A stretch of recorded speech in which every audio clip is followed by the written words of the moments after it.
Welcome back everybody, High Tech Lab here. Part 7 of our container lab build series. A little bit has gone on since you guys saw part 6. We went ahead and started pressure washing the site of this container, and we also pressure washed the roof and pretty much all around. And what we're trying to do is use the pressure washer and that high pressure jet to make sure that there are no leaks to the inside of the container. So we're most of the way done. As you saw, we were getting quite a bit of dirt off, and now things look really good. So we are about ready to start moving on to the inside build out. Now originally I was planning on sheeting a lot of stuff in 7/16 OSB. However, right now, due to many different things, the pandemic, low interest rates, all sorts of outside factors, the price of lumber is through the roof. Right now a sheet of 7/16 OSB is about 33 bucks here, and it used to be about 11 bucks. I mean, I've seen it as low as 8 bucks a sheet. So because of that, we're going to do things a little bit slower, but let me take you inside and show you what we're going to do right now to get started. So for the time being, we went ahead and bought 2 4x6x8s and 2 2x4 by 20 foot long pieces of lumber. And essentially what we're going to do is we're going to put these 2 posts to hold up the ceiling, because once we cut the wall out, it lost quite a bit of its strength. And we just want to make sure that that roof is not caving in the center and puddling water, because that would be really bad. Now we did pressure wash that whole area, and it did have some water puddling. And we did find one spot where there was a leak in the weld, and we went ahead and patched that. So that was about here. You'll see there's some rust on the ground.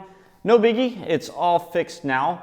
So we're gonna take these 2x4s and put them up here on the ceiling. Let me show you that. So I have this piece of scrap wood we're gonna use as a demo. I'm gonna set that down for now. We're gonna be using these screws here. These are self-drilling, self-tapping screws from Ace. This is the box for those. And essentially what we're going to do is up here on the ceiling, pretend this was a nice true 2x4. We're going to put this up here like that, and then screw through it into that structural member. Now, this is a little bit shy of 4 inches, so just hear me out. It'll be about there. And then we're going to be able to take our 4x6s and put it up to here, and that will help support the ceiling. So we have the 2 of them. We'll probably split this container into 1/3 increments, and that's where we'll put the posts. So one thing that we really need to make sure of is that this roof is nice and flat. So what I'm going to do is take a tape measure here at the wall of the container and measure up to this structural member. And I have ballpark around 91.5. Now if I take this tape measure and come to the center where the roof is sagging a little bit and measure the same point, I have about 90.5.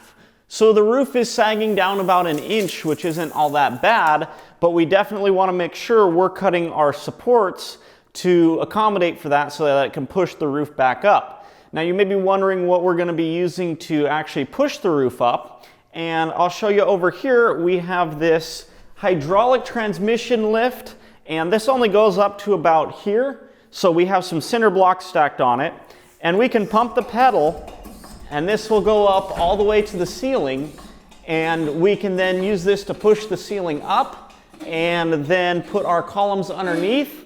And then once we're in place, there's another pedal to release this and let it go back down nice and easy. A couple other things we have if needed. I'm not totally sure if we're going to need them yet. These are some screw jacks, like if you're putting a vehicle on a lift, because we do have a hydraulic vehicle lift. And we do have these, so these are at our availability if we need them. And then last but not least, okay, we've moved in here a little bit. These are some of our server racks full of stuff, and these are all going to be part of the lab. There's still a lot more stuff to get and put in here. But yeah, there's what, 1, 2, 3, 4, 5, 6 racks here, and some cool equipment. There's, for example, right here, a distortion analyzer. Good old HP piece of gear, the Winston Thundersky 700 amp hour cells.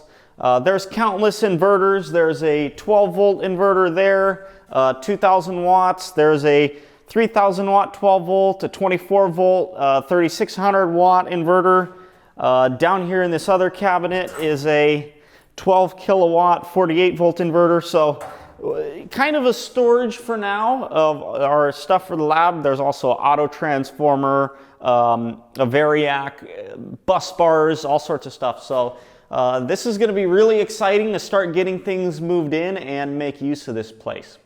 One more thing I want to cover before we go ahead and get some work done. Once we get this piece of wood in on the ceiling, I have some strip lights, and temporarily we're going to put those strip lights in the middle because we're holding off on sheeting in and insulating this for a few weeks until the price of lumber comes back down as this pandemic kind of winds down. So we're going to go ahead and start getting the wood in, and we'll show you a little bit more of that here in a minute. So okay, we're back. We've got our first 2x4 in up here and supported, you can see, by the screw jacks and the hydraulic transmission lift here in the middle. And we adjusted this until the roof was flat. So essentially we have a ladder on the end and we looked down the length of the roof and everything appeared to be pretty well flat. So originally my plan was to match the height of the post to the outside of the container. But I think with where we have things right now, if we put our posts in place at this height, whatever that may be, that's going to set us up for success. What I've done though is I put the 2x4 in place like it's going to go. What I did is I took the full length and then subtracted the 2x4 from that length. So check out my math right here. So we had 38 foot 9.5 for the total length on the inside. And that in inches is 465.5 inches. Our 2x4 was 241 1/8, so we subtracted that and got 224 3/8 as a remainder. We then divided that by 2, and that gave us 112.1875, which is 112 3/16. And that is the measurement from the end of the 2x4 here. So that's from this end until this corner over here, and that is the exact equal distance on both sides. Now the reason I did it this way instead of putting one 2x4 and then a seam and then the other is because I wanted the span between the 4x6 columns to be one continuous piece, so that way it's not like there's a joint that it's leveraging on and trying to break as the roof maybe bows down or something like that. So we're going for maximum strength, and I believe doing it this way, that's what we've accomplished. We've now got our screws ready over here. So again, these are the screws. They're a number 3 Phillips drive, and I'm going to be pre-drilling with a 3/16 drill bit. That is smaller than the drilling tip of this screw. And the reason I'm doing that is just to make things a little bit easier while I'm up on the ladder. I'll drill this through and then just send a screw right into that structural member how we had discussed earlier. So I'm going to get that in place and we'll go from there.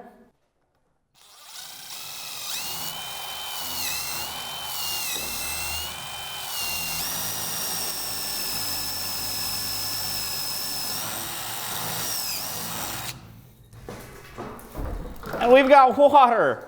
Aha, that wasn't the plan. That's coming out of that square tube that we had water out of earlier. So I'm going to go ahead and get this screw in there real quick so that stops. But we're going to want to get that drained out before we go too far.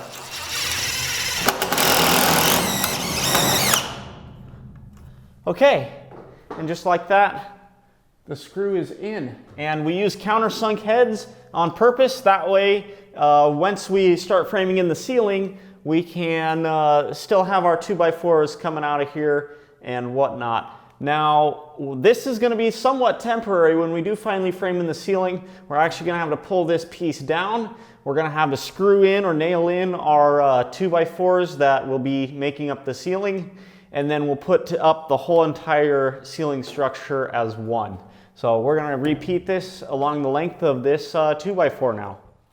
So we went ahead and drilled a hole so that we could get this water drained out, and then down toward the end I drilled an air vent. So we're going to let all this water come out because I don't know why it's in there, and I don't imagine that's good for the metal structure of the shipping container. So if you haven't figured it out yet, we are figuring this out as we go. So we have the 2x4 in, and we have our 4x6 support in. It's good and solid. It's got the roof really flat at this point. Now I'm thinking through this whole project as we go. So this 2x4 we're still going to take down later on when we get all of the rest of our framing, and we're going to build the roofing structure off of this. We're going to have to do the same on this side, and it's going to have to be supported. And in order for this 4x6 to support this side of the roof structure, we need to somehow build out. And you can see it's only holding up the 2x4. There's a gap in here. So I cut a small block of a true 2x4. This is the same material as this. And here's what I figured out. This is going to need to set in here about there, and that's where we're going to have to build the ceiling. And I'm actually going to flip it over. Bear with me here because I want to get this accurate. So from there to here is about 8 inches. And I'm thinking what we're going to have to do, I almost dropped that. What we're going to have to do is put this up here. This is representing the whole ceiling. And I think we're going to need to take a 2x10, cut it down to 8 inches exactly, and run that from this board to this board. And that will be essentially down here like this. I know this is kind of tough to follow, but then this beam will have to get cut down another 1 5/8 for that 2x6 that then boxes all this in. So it's an interesting detail, but if we do that, it'll be pretty strong, so I feel better about that, but definitely intricate. So for now, we're going to leave this 4x6 how it is. It's keeping the roof flat, and that's the most important thing. And then when we come back, we're going to work on getting the rest of this insulated and framed in and all that good stuff. And we'll better show how all this takes place. But we're waiting just a little bit for lumber prices to come down. So we'll just see how things go and keep you guys updated.